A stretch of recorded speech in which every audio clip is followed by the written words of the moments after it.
Kian Souleymane, ce sont de nombreuses coalitions, notamment la Corée de Mamadou Sylla, qui rejettent justement l'invitation de Mori Kondé encore ce jeudi.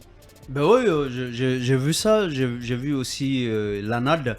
Donc pratiquement ceux qui, depuis tout ce temps, réclamaient un dialogue dans un cadre sérieux, dans un cadre organisé, sont en train, dans l'ensemble, de rejeter ce qui a été annoncé comme une sorte de dernière chance en ce qui concerne le dialogue politique, parce que cette fois-ci, c'est quand même d'un cran au-dessus, c'est-à-dire le Premier ministre est en train de se mêler, de se mêler dans la danse. Mais bon, il se trouve que ça ne rassure pas suffisamment, parce que justement les acteurs politiques, les regroupements politiques qui ont toujours réclamé le dialogue politique estiment qu'il ne s'agit pas là le cadre. Le cadre n'est pas idéal. Oui, le cadre idéal pour discuter sérieusement des questions de la transition. Donc si le gouvernement il est vraiment il est vraiment soucieux de lancer un dialogue constructif en vue d'une sortie de crise. Je crois que pour une fois, il n'a qu'à écouter les acteurs politiques. Il ne faut pas réagir toujours le couteau sous la gorge, Mostafa. La situation à laquelle on est arrivé là, c'est quand même, on pouvait s'y attendre depuis un bon bout de temps. En tout cas, les réclamations sont là depuis plusieurs mois maintenant. Au moins depuis un trimestre, les gens sont en train de réclamer un dialogue, un cadre de dialogue. Un cadre sérieux de dialogue. Oui, mais quand même, la communication du Premier ministre était claire. Non, c'était très bien. C'était très bien. Nous voulons un dialogue franc et inclusif. Mais derrière, c'est comme si, qu'est-ce qui se passe? Ce qui se passe, c'est que le contenu de la lettre du ministère de tutelle, donc du ministère de l'administration du territoire, ne reflète pas la communication du Premier ministre. Parce que Mori Kondé, il est dans la logique de continuer le cadre de concertation. Et c'est écrit noir sur blanc qu'il s'agit là du troisième round de ce cadre de concertation qui n'a été, disons, agrémenté que par ceux-là, des acteurs sociopolitiques qui trouvent que la junte, elle est toute belle. Ils ne trouvent rien à dire à la junte. Ils sont systématiquement d'accord sur toute la ligne. Ce sont eux qui ont été là depuis, en tout cas pendant les deux premiers rounds. Donc si vous parlez du troisième round, ça veut dire que ce sont ceux qui étaient là pendant les deux premiers rounds qui sont concernés. C'est donc, en résumé, la communication du Premier ministre ne colle pas au contenu de la lettre adressée par Mori Kondé. Et c'est là que le Premier ministre et même le président de la transition, pour peu qu'il soit de bonne foi, c'est là qu'ils doivent reprendre la situation en main. En faisant quoi, Kian Souleymane? Il faut créer le cadre. Il faut créer le cadre. Moi, je suis entièrement d'accord.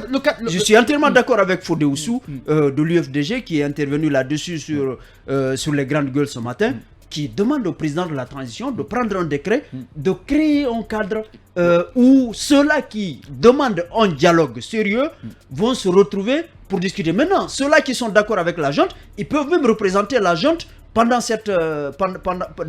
ce cadre qui pourrait être créé. Mais il faut mettre fin, il faut siffler la fin de la récréation. Il faut siffler la fin de la récréation. Alors, Emmanuel, est-ce que finalement la classe politique s'est rendue compte de la position de faiblesse, si on peut l'appeler ainsi, de la junte militaire et du CNR et du gouvernement? Non, je ne pense pas qu'il y a eu une question de position de faiblesse qui soit forcément révélée dans cette situation. Nous sommes en situation de crise et les situations de crise ne profitent à personne. Évidemment, si le FNDC, l'ANAD et le RPG, l'UFR ont tenté de prendre la rue aujourd'hui, c'est parce qu'il y avait une situation de crise qui ne leur profitait pas. Et si le gouvernement a décidé justement de tendre la main, c'est parce que la situation de crise ne lui profitait pas. Donc, les situations de crise ne profitent à personne en réalité. Maintenant, nous sommes dans un contexte aussi où justement le climat est devenu tellement délétère qu'il faut que chacun fasse preuve de responsabilité.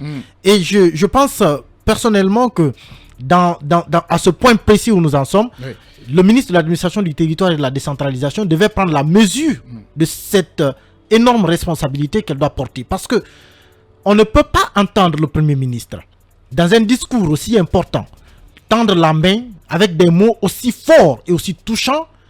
Pour la première fois d'ailleurs, parce que Biavogui, c'est la première fois qu'il parle de cette manière par rapport au dialogue, et qu'après, le ministre de l'administration du territoire, comme dans un petit jeu, décide tout simplement de faire une lettre pour parler d'un troisième round du cadre de concertation. C'est comme si tout ce que le Premier ministre avait dit n'avait aucun sens en réalité. Parce que, entre parenthèses, c'est comme s'il disait aux acteurs politiques, le Premier ministre a dit ce qu'il a dit, mais nous continuons ce que nous avons entamé. Je pense que c'est un manque de respect. C'est un manque de respect parce qu'à partir du moment... Non mais attendez, c'est extrêmement sérieux. Nous sommes à un tournant extrêmement important. Si la marche du FNDC avait eu lieu aujourd'hui, on n'aurait pas pu limiter les dégâts. Parce qu'il y a beaucoup de choses qui se passaient avant cette marche. Beaucoup de choses. Les risques étaient très élevés.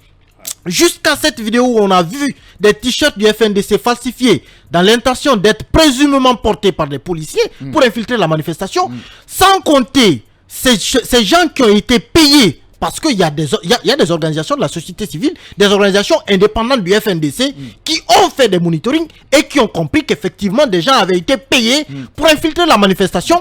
Et tenez compte du contexte déjà délétère dans lequel nous sommes, les risques étaient extrêmement élevés. Que l'on ait une opportunité de sortir de cette crise et que le ministre de l'administration du territoire vienne jouer avec la seule chance que les gens ont de renouer avec le dialogue, je pense que c'est un manque de respect. Emmanuel Miliono qui pense que c'est un manque de respect, tout simplement. C'est sur ces mots donc que nous allons marquer la pause publicitaire et les infos derrière.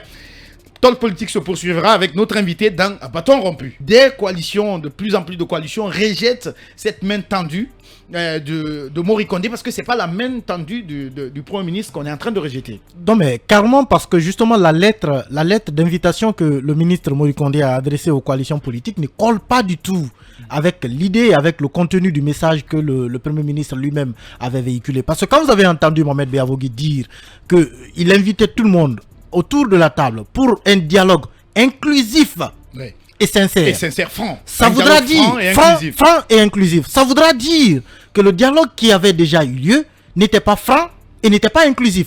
C'est un aveu. Et cet aveu-là doit être corrigé à partir de l'instant où il prend la décision. En quoi faisant je pense qu'à partir du moment où on demande aux acteurs politiques de venir pour un dialogue franc, ça veut dire que ce qui a déjà été fait doit être écarté. C'est aussi simple que ça. Lorsqu'on s'inscrit dans une démarche sincère... Si on écarte ce qui a été déjà fait, ne pensez-vous pas que les 36 mois, les 39 mois proposés, puisqu'on a ramené cela à 36, en tout cas c'est l'avis du CNT, ne pensez-vous pas que cela puisse recevoir un coup énorme d'ailleurs? Non mais si, à partir du moment où on reconnaît que le dialogue qui a été fait au départ n'était pas inclusif, ça remet en cause toutes les décisions qui ont découlé de ce dialogue. C'est aussi simple que ça. Ce n'est pas compliqué. Maintenant, des acteurs politiques non des moindres, ont demandé un cadre de dialogue avec des conditions. Des conditions qui ont été citées, dont la présence d'un émissaire étranger. Et aujourd'hui, il semble en tout cas qu'on accepte le principe que le médiateur soit... Ça, c'est un détail. Mais le principe de la présence des médiateurs aujourd'hui semble être accepté, en tout cas de toutes les parties. Si on doit répartir sur de nouvelles bases et que l'on veut donner du sens au discours de Mohamed Biavogui, il ne faut pas dire que c'est le troisième round du cadre de concertation, mais c'est le premier round du cadre de dialogue. Parce que cette fois, Mohamed Biavogui lui-même va le présider et les gens viennent justement parce qu'il a donné des garanties à travers non seulement lui, mais aussi les sages et toutes les personnes qui ont œuvré pour que la manifestation hautement risquée qui allait avoir lieu aujourd'hui puisse être évitée.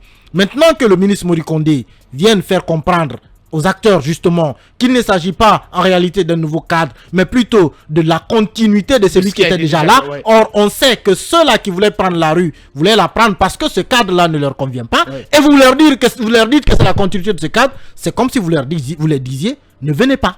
Et je pense que c'est hautement risqué de faire en sorte que cette chance que les différentes parties ont obtenue de ramener le pays à l'accalmie, de baisser la tension, c'est de nous faire perdre cette chance-là et nous ramener peut-être dans une situation de tension qu'on ne souhaite pas. Quelle est la position du PEDN sur toute cette question justement liée au cadre de dialogue promis et annoncé par le Premier ministre Mohamed Biavougui lundi dernier?